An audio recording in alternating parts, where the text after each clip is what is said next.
Hi, welcome to part 2 on our exploration of Byzantine art.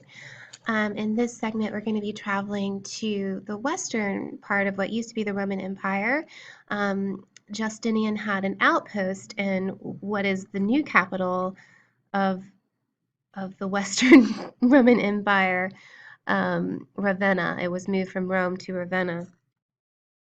We're traveling here because these mosaics that we're going to look at in the interior of this church of San Vitale, which you're looking at now, were protected because from the iconoclast that was going on in the eastern part of the empire. So when we look at the exterior of the church, we can see that it's essentially a central floor plan church. It was dedicated in the 2nd century to San Vitale, who was a martyr and was martyred in Ravenna. Again, a lot of these architectural sites are built, church architectural sites are built on where martyrs were thought to have been executed. And again, that kind of goes into the symbolic meaning as well of the architecture as well. We're going to focus on the mosaic program in the interior of the church. Again, the exterior is plain brick. Remember, the church symbolizes the human body from a Christian perspective. Our physical form should be plain and simple, and our inner soul should be radiant and divine. So here is a plan and section of San Vitale and Ravenna. And so here, it's an interesting church. And there's additional architecture that you're going to end up having to learn. An ambulatory is going to be a new term. And also these sort of apsidial chapels, or sort of like little satellite chapels. And this will really, really become more developed when we get into the Romanesque period and the Gothic period, when people start actually making pilgrimages to churches to visit these saints and the relics that they hold. So it's interesting because the narthex is positioned at a diagonal. This is deliberately done to make the viewer feel unstable and unbalanced when first entering the church. The viewer has to find their way to the lighted interior. So again, this is very symbolic. The dome is surrounded by a radiating exedra, or wall niches, which you can sort of see here. The exedra are surrounded by an ambulatory with a gallery located on a second level covered by vaults. This is the interior. So when looking at the interior decorations, we can see many of the characteristics discussed earlier at the beginning of the PowerPoint related to Byzantine art. There are lots of devices to create this idea of spiritualizing the space. So we see a rejection of space, light, color, and the physicality of the real world in favor of a sort of timeless and supernatural world. We'll see dematerialization of figures. Figures are very linear, flat, and geometric. The simplification of figures and objects. So there's a loss of chiaroscuro or shading. No longer, and they're representing figures in space, but it's not based on nature or a direct observation of nature like the Greco-Roman style was. We'll see hierarchic scale. We'll see more frontal figures, abstract figures, more of an emphasis on symbolic figures. And they seem very motionless, unchanging, and eternal. And again, that's deliberate because these are divine figures being portrayed, or associations to divinity being made. We'll see the use of clear story lighting. Lighting is very important in the interior of these churches, combined with the reflection off the mosaics. In these spaces, interiors are very complex. Iconography of Christian spaces in relationship to the decoration. So they are very much in tuned with each other on the decorative program, with the iconography being represented. And then this sort of off-axis entrance to the church, which again was meant, at least in this case, to sort of make you feel overwhelmed, and you have to kind of find your way, and it's it's not easy. Just like, I guess, faith is probably not easy sometimes. So it's all very symbolic. So when looking at the interior, um, there's a transition, and I talked about this earlier, from the earthly lower portion of the interior to the spiritual upper portion of the interior. Usually the lower portion of the interior of a church is inlaid, or Christian church is inlaid with beautiful marble. Even the windows are inlaid with very thin sheets of marble right here. So that it's really quite beautiful. Let me see if I can zoom in. But those are actually very thin sheets. And it's an alabaster marble, and it's kind of creating a very soft diffused light. It's almost like a soft box, that you see in the lighting studio. And it diffuses the light and really helps with this sort of dematerialization of the walls. As your eyes move upward, we see more use of mosaics and gold, symbolizing the divine spiritual world.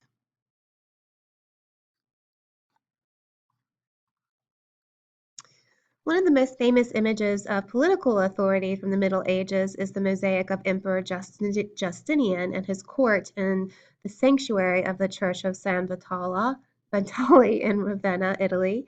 This image is an integral part of a much larger mosaic program um, in the chancel, which is the space around the altar. A major theme of this mosaic program is the authority of the emperor in the Christian plan of history. The mosaic program can also be seen to give visual temperament to the two major ambitions of Justinian's reign.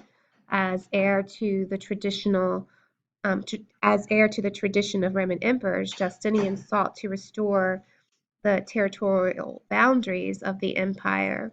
As a Christian emperor, he saw himself as the defender of the faith. As such, it was his duty to establish religious uniformity or orthodoxy throughout the empire. So here is an image in the apse. This is Christ between angels and Saint Vitalis and Bishop Ecclesias. And again, we're going to be looking at how the iconography and depiction of Christ is changing from earlier depictions.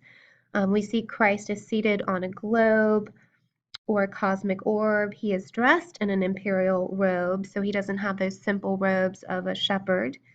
It's very abstract, so let me see if I can zoom in or see if I have a better picture. Oops. There we go. Sorry about that. And so there are these kind of four rivers, and again, this is kind of where we start to see the loss of illusion. Everything's very flat and kind of outlined. Four rivers flow from the ground beneath him. He is flanked by two winged angels, and they almost seem to represent these imperial bodyguards or attendants. They're very sort of warrior-like. In his left hand, Christ holds a scroll, the seven seals, and this is a phrase in the book of Revelation that refers to seven symbolic seals that secure the book or scroll that John of Patmos saw in his revelation of Jesus Christ. Upon the land opening a seal from the book, a judgment is released or an apocalyptic event occurs. The opening of the first four seals releases the four horsemen, each with their own specific mission. The opening of the fifth seal releases the cries of martyrs from the word of God. The sixth seal prompts earthquake cataclysmic events. The seventh seal cues seven angelic trumpeters, who in turn cue the seven bowed judgments and more cataclysmic events. So that's just a quote about Revelation. Christ's right hand extends to offer a crown of martyrdom to the figure of San Vitalis, who the church is dedicated to. On one side of Christ is the bishop Ecclesias, who is founder who is the founder of the San Vitale Church, and he holds and presents a model of the church to Christ. So again, it's a very specific narrative. Not only is it about the Christian sort of expression of spirituality, but also, there's definitely here he's the founder. He's presenting this model of a church to Christ. So there's obviously some politics involved as well. He's still clean shaven and still kind of young looking, but we can see the image of Christ evolving. All right. So flanking on the image that we just looked at are two mosaic compositions in separate flanking rectangular compositions, and on either side of the apse appear the Emperor Justinian and his Queen Theodora and their imperial entourages. The royal couple did not attend the dedication of the church, but the mosaic panels depicting them are meant to symbolize their presence. Justinian the Great was a Byzantine East Roman emperor from 527 to 565. During his reign, Justinian sought to revive the empire's greatness and reconquer the lost western half of the historic Roman Empire. One of the most important figures of late antiquity, and possibly the last Roman emperor to speak Latin as a first language. Justinian's rule constitutes a distinct epoch in the history of the later Roman Empire. The impact of his administration extended far beyond the boundaries of his time and domain. Justinian's reign is marked by the ambitious but only partly realized restoration of the empire, or Renovito Imperiae. I think that's Latin. So here's a better view of the mosaic.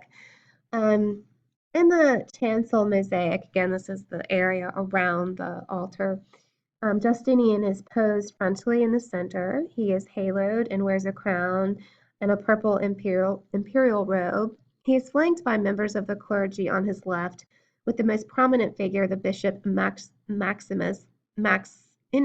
Oh, gosh, I have so many issues with these names. Maximinius of Ravenna being labeled with an inscription. To Justinian's right appear members of the imperial administration identified by the purple stripe, and at the far left side of the mosaic appears a group of soldiers.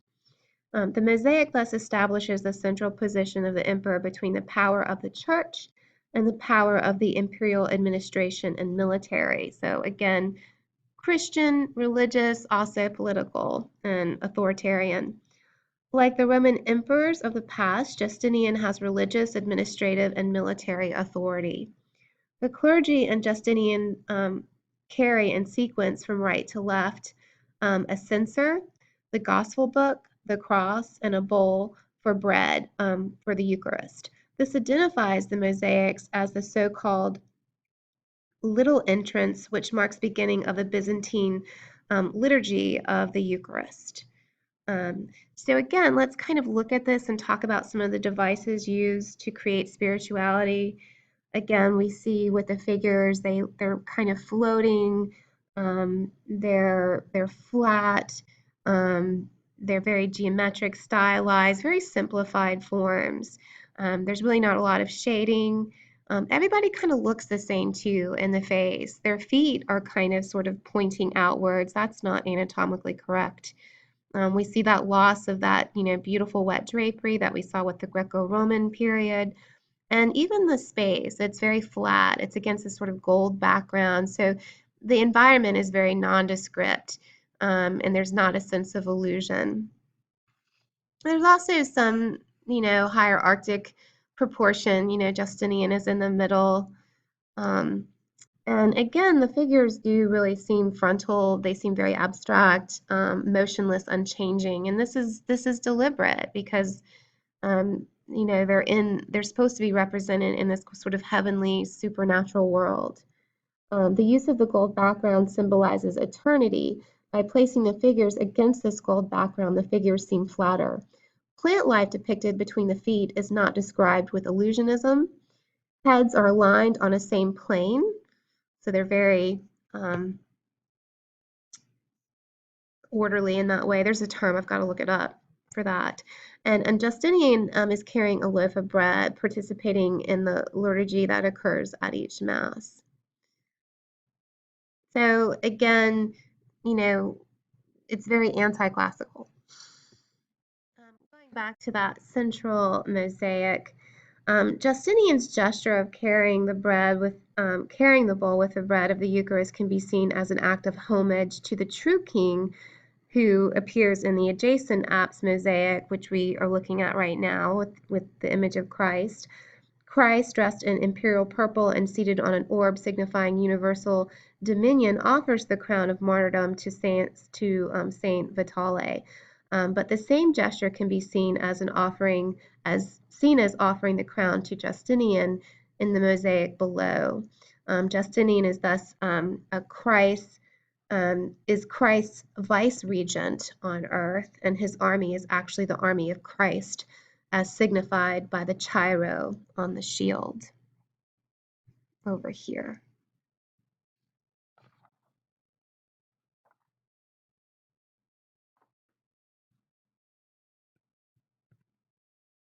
Here's some more details. Closer examination of the Justinian mosaics reveal an ambiguity in the positioning of the figures of Justinian and the bishop Maximinus. There's overlapping suggests that Justinian is the closest figure to the viewer, but when the positioning of the figures on the picture plane is considered, it is evident that Maximinus, I think that's how you say his name, feet are lower on the picture plane, which suggests he's closer to the viewer. So again, there's this kind of weird, you know, wonky illusion being portrayed. This can perhaps be seen as an indication of the tension between the authority of the emperor and the church. Maybe. I think it's a little, anyway. I don't think it's that deliberate. Look at some other images. The figure of Justinian wears a bejeweled crown and imperial purple robes, clasped with a pen or brooch, or fibula. Bishop Maximinus, and at his left, holds a jewel cross, and another churchman holds a jewel-covered book.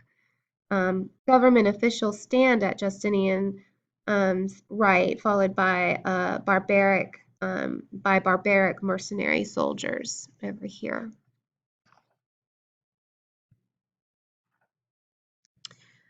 When examining the drapery, it appears more like a pattern and not the classical or illusionistic sort of wet drapery. Figures are outlined, which emphasizes their flatness. The feet are oddly positioned and cross over one another, like the first example, the ivory panel of the archangel that we looked at. This depiction helps dematerialize the ground, so it seems as if the figures are floating. So again, all these devices are deliberate.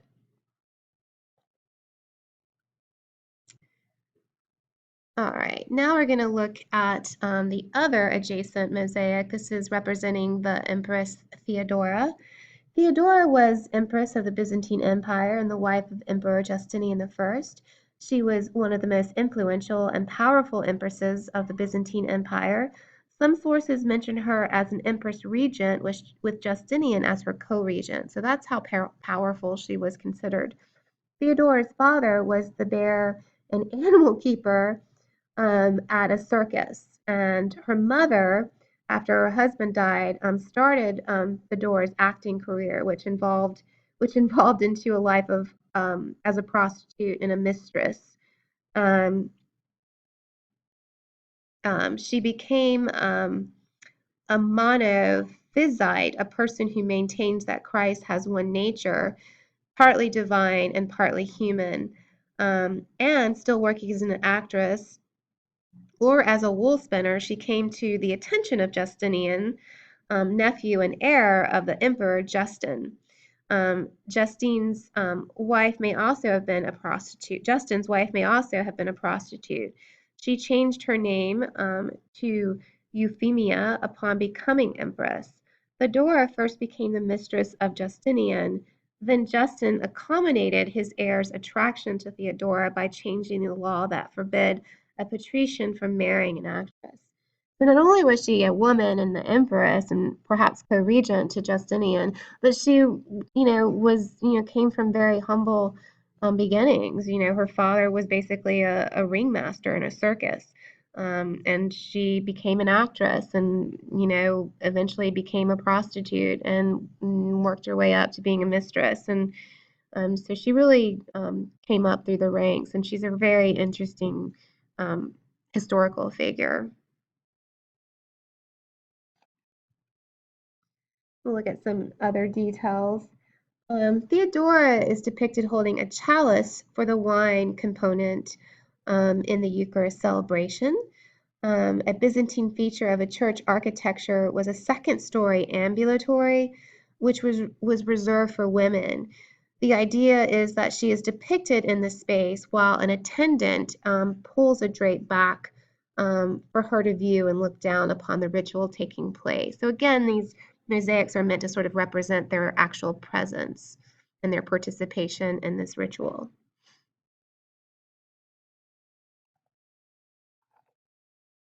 Theodora wears a beautiful headdress. Hands have a very and hands hands and the face are very abstract. Her facial features are the typical of the Byzantine style of portraiture. Long, thin faces, eyes that seem a bit too high in relationship to the forehead, these almond-shaped eyes, thin, slender noses, and again, we see a loss of historical specificity. So again, very anti-classical. The overlapping figures combined with the beautiful patterns of their dresses help dematerialize and flatten the space. There's no sense of body underneath the drapery as we saw with classical art. The drapery is very stylized. Notice the detail of the three wise men on the bottom of Theodora's gown signifies, and this is supposed to signify that she is like one of the wise men and presents her gift to Christ. So similar, and there's a similar crossing of the feet that we saw with Justinian's portrait. So these patterns are extremely beautiful. And remember, this is a mosaic, so this is all done with tiny glass called tesserae. All right, I'm going to stop here. We're going to move on and talk about a couple of more pieces. So we're going to look at some icons, and we're going to also be looking at some manuscript